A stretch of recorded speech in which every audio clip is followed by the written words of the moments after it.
Okay, I love this question, Weight Doc, and I love your content. So for women with breast implants, it's really important that you screen for breast cancer because breast cancer is just as likely to happen in you as it is in women without breast implants.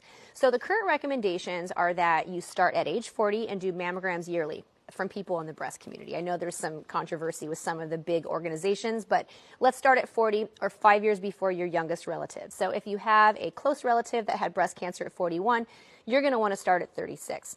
So this is the same, of course, like I said, with breast implants or without. Give your body about 6 months to heal after your breast augmentation, and then you can go to your regular screening. So why do women not do it? It's really two things.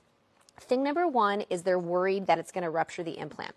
Implants are very hardy, and it's extremely unlikely that you're going to rupture your implant from a mammogram. This is not a reason not to get a mammogram. Old implants are certainly more likely to rupture than younger implants, but frankly, if you have really old silicone implants, you need to be switching those out anyway. They're almost certainly ruptured if they're, 20 years or older. And I would take 100 ruptured implants over a missed breast cancer. A ruptured implant is not going to kill you. A missed breast cancer is. So let's talk about pain. Mammograms really are not painful. I'm sorry, guys, I get them too. They're not fun, but they don't hurt.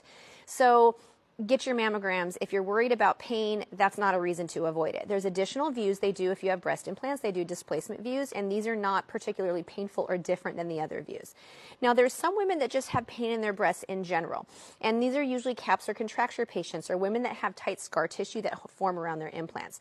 So these women, yes, it actually can be painful, and it's very problematic. They often cannot get the compression they need for a proper mammogram. So these patients usually do better with a high-def ultrasound for screening, and that's usually what I do to screen this type of patient.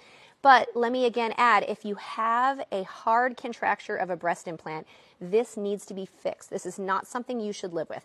You don't deserve to live with hard, painful breasts, number one. And number two, we've now identified a rare cancer associated with breast implants that seems to be associated with long-term contractures like that.